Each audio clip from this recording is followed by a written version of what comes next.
Pregnancy के दौरान लगभग 75% महिलाओं को सांस लेने में मुश्किल का सामना करना पड़ता है या फिर थोड़ी सी मेहनत करने वाला काम करने पर भी उनकी सांस फूलने लगती है। दोस्तों, प्रेगनेंसी के दौरान सांस फूलने के कई कारण हो सकते हैं, जैसे कि प्रेगनेंसी की पहली तिमाही में बॉडी को गर्भस्थ शिशु के विकास के लिए ब्लड और ऑक्सीजन की ज़रूरत होती है, और जैसे ही बॉडी गर्भस्थ शिशु को ऑक्सीजन प्रदान करना शुरू करती है तो इस दौरान आपको सांस फूलने की दिक्कत हो सकती है।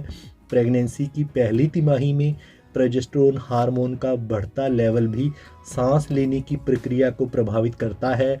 बढ़ते हुए प्रोजेस्टेरोन हार्मोन का असर सांस की नली पर पड़ता है, जिससे कि सांस लेने में दिक्कत होती है।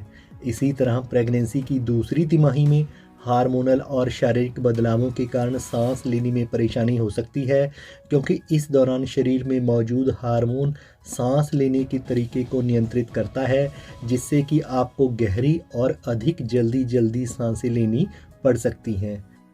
प्रेगनेंसी की तीसरी तिमाही में गर्भस्थ शिशु के बढ़ने के साथ साथ बढ़ता हुआ गर्भाशय शरीर के अन्य अंगों पर दबाव डालना शुरू करता है, और इस दबाव से फेफड़े भी प्रभावित होते हैं।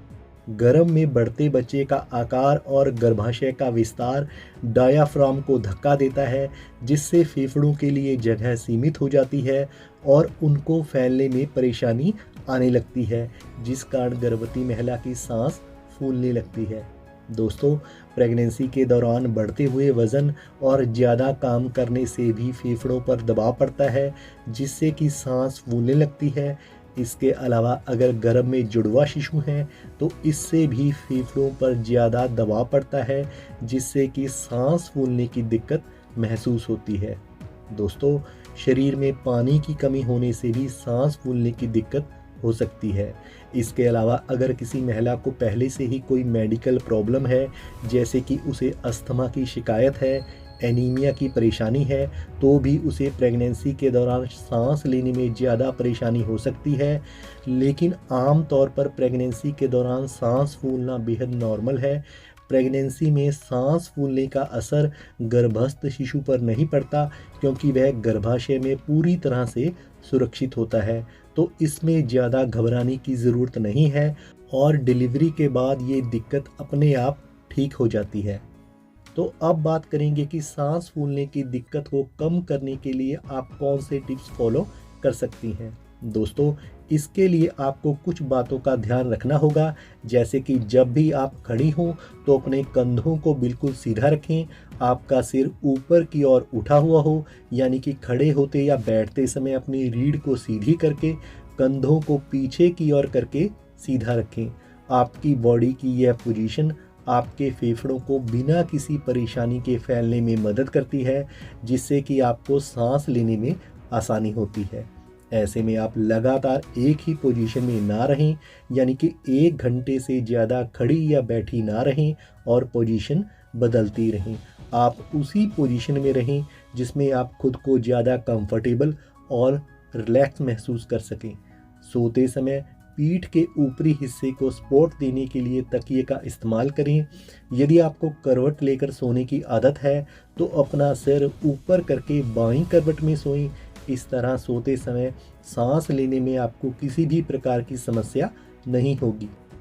इस दौरान अपनी बॉडी की ज़रूरत को समझें और जब भी आपकी सांस फूलने लगे तो तुरंत आराम करें। सांस फूलने पर कम से कम अगले 20 से 25 मिनट के लिए आराम करने और अपनी सांसों को नियंत्रित करने का प्रयास करें।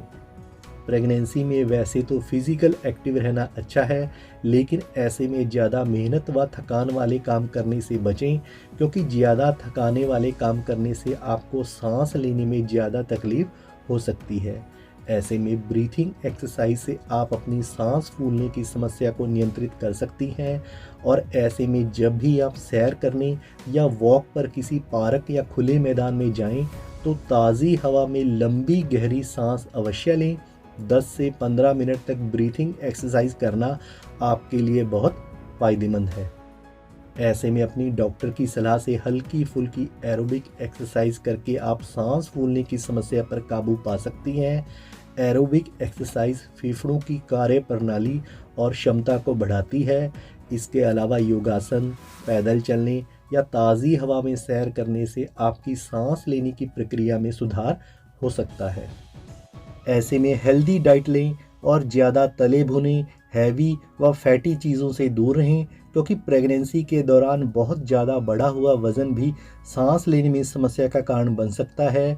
डिहाइड्रेशन की वजह से भी सांस लेने में मुश्किल हो सकती है, इसलिए दिन भर में पर्याप्त मात्रा में पानी पिएं और कैफ़ीन युक्त पदार्थों का सेवन ना करें। दोस्तों, जैसा कि मैंने पहले बताया कि प्रेगनेंसी के दौरान सांस फूलना या सांस लेने में परेशानी होना आम है, लेकिन आपको कुछ लक्षण दिखने पर डॉक्टर के पास ज़रूर जाना है। जैसे कि अगर आपको सांस लेने में बहुत ज़्यादा कठिनाई महसूस हो, सांस लेते समय सीने में तेज़ दर्द हो, दिल की धड़कन बहुत तेज़ हो जाए, हाथों पैरों की उंगलियां व होंठ नीले पड़ जाएं, निमोनिया या अस्थमा की शिकायत हो, तेज़ बुखार हो, तो ऐसे में अपनी डॉक्टर से ज़रूर संपर्क करें। तो अभी के लिए इतना ही।